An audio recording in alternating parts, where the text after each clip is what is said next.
आज मैं आपको एक कहानी सुनाता हूँ और इस कहानी का कोई सर पैर नहीं है और कोई मकसद भी नहीं है, लेकिन शायद कि फिर भी असर कर जाए मेरी बात। अर्ली 90s तक पाकिस्तान में 5 इलाकाई टीवी स्टेशन थे और उनमें जो मिज़ाह पेश किया जाता था उसमें एक हेल्दी राइवलरी होती थी। तो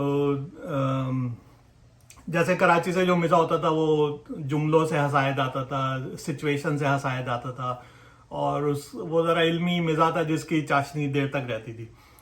जो लाहौर से मिज़ाह पेश किया जाता था वो आमियाना था थोड़ा सा, उसमें थोड़ा गॉडी था उसमें तकिया कलाम से, जिस्मानी हरकतों से, वो ज़्यादा एक्शन बेस्ड कॉमेडी थी। फॉर एग्जांपल सोना चांदी आपको याद होगा।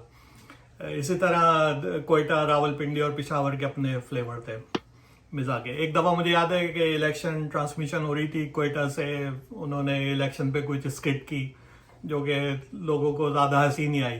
और उसके फ़ौरन बाद उन्होंने कराची स्टेशन पे कट किया जहाँ फ़ख्र आलम जो था वो होस्ट था। फ़ख्र आलम वही है जो अब क्रिकेट के शोज होस्ट करता है। तो जैसे ही उन्होंने कराची पे कट किया तो फ़ख्र आलम ने एक जुमला बोला कि अभी आप देख रहे थे कोयटा से कार्टून तो वो जुमला काफ़ी कंट्रोवर्शियल हुआ, कोयटा वाले नाराज़ हो गए थे उस पर। अगले दिन उसमें कोयटा से मेरे ख्याल में अयूब खोसो और आफरीन बेग जो है वो होस्ट कर रहे थे उस प्रोग्राम को। बहरहाल बात से बात निकलती है। एक दफ़ा 91-92 में लाहौर से एक ड्रामा आया और एज ऑलवेज उसकी जो कॉमेडी थी वो ज़रा गली के लेवल की थी। उसमें एक शख्स था, उससे जब कोई पूछता था कि यार आपका हाल कैसा है तो हमेशा जवाब देता था शुक्र है शुक्र है। वो 2 दफ़ा कहता था और शुक्र नहीं कहता था, बल्कि जैसे अंदरून लाहौर का लहजा है उसमें रे जो है वो रे से चेंज हो जाती है। तो उससे जब भी पूछते थे आपका हाल कैसा है तो कहता था शुक्र है 2 दफ़ा। अच्छा, ये ड्रामा शाम को टेलीकास्ट हुआ। अगले दिन जुम्मा था, जुम्मे की छुट्टी होती थी उस वक्त। तो मैं क्रिकेट खेलने पढ़ने गया, मैं अपने एक दोस्त रईस मरहूम के घर, अल्लाह उसकी मगफरत करे, हमारा क्लास फेलो था एनईडी में। तो मैं जब उसके घर पहुंचा तो देखा कि वो क्रिकेट खेलने जा रहे हैं। अब जाहिर है क्रिकेट और पढ़ाई के दरमियान हमेशा जीत क्रिकेट की होती है। मैंने वहीं किताबें फेंकी उसके दरवाजे के अंदर और हम लोग क्रिकेट खेलने चले गए। अब वहाँ रईस जो है उसकी गली में टेप बॉल के टेस्ट मैच होते थे। ये लोग जुम्मे की सुबह से शुरू होते थे, पहला सेशन 10 बजे से लेके जुम्मे की नमाज तक, और जुम्मे की नमाज से असर की नमाज तक दूसरा सेशन, और फिर असर से मगरिब तक तीसरा सेशन होता था। तो दूसरा सेशन था, मैं गया, रईस की बैटिंग थी। रईस जो है वो बड़े घेर की शलवार पहनता था और उसके ऊपर लंबा कुर्ता जो कि घुटनों तक होता था। तो रईस के लिए हम डॉन फिल्म का डायलॉग बोलते थे कि रईस के पीछे 11 मुल्कों की पुलिस भी लग जाए तो इसको आउट करना मुश्किल ही नहीं बल्कि नामुमकिन है।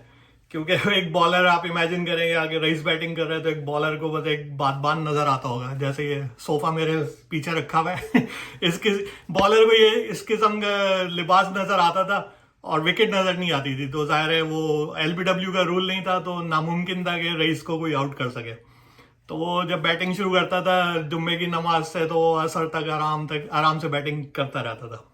बहरहाल उस दिन दूसरी टीम के बड़े तेज बॉलर थे, तो जब थोड़ी किसी चीज का वक्फा हुआ तो लोगों ने रईस से पूछा, रईस आज बॉलिंग कैसी हो रही है तो रईस ने बड़ा तारीखी जुमला बोला, कहने लगा यार बॉलर का क्या बताऊं, बस शुक्र है हो रहा है तो अच्छा, वो ये था कि जब बॉलर बहुत तेज था तो जब बॉल रईस के पास से गुजरती थी टेप बॉल, तो एक शू करके आवाज आती थी। तो वो शू की आवाज को उसने शुक्र है से ट्रांसलेट कर दिया और ये ऐसा जुमला था कि मुझे अभी तक याद है। अच्छा, वो फिर बहुत मशहूर हुआ जुमला, सब लोग एक दूसरे से पूछते थे हाँ भाई सलीम तू कैसा है, तो सलीम आगे से कहता था बस शुक्र है। और उस मोहल्ले में फिर ये हुआ कि बॉलर्स, सब जो तेज बॉलर थे उन सबको शुक्र है बॉलर कहा जाता था। और जब मेरी बॉलिंग आई तो रईस की टीम का जो कैप्टन था, मैं उसकी तरफ से खेल रहा था, उसने कहा यार आज तुमने शुक्र है बॉलिंग करनी है तो मैंने भी की फिर बॉलिंग, जो कि बैट्समैन को ऐसी लगा होगा कि शुक्र है हो रही है। तो लेकिन बहरहाल कहने का मकसद ये कि यार कभी कभार ऐसे जुमले होते हैं कि जो तारीखी बन जाते हैं। ये सेक्टर 10 मेरे ख्याल में नॉर्थ कराची की बात है कि वहाँ उस ड्रामे से एक बॉलर्स की नई क्लास निकली जिनको शुक्र है बॉलर कहा जाता था। काफी अरसे तक ये टर्म यूज होती रही, उसके बाद ड्रामा खत्म हुआ, वक्त भी चेंज हो गया, वो टर्म भी अब कहीं दफन हो गई है। लेकिन आज मुझे किसी बात पे याद आई, और अल्लाह ताला रईस की मगफरत फरमाए। अच्छा, अच्छे लोग जल्दी चले जाते हैं। अल्लाह उसको जन्नत में बुलंद मुकाम दे, आमीन। चलें, शुक्रिया।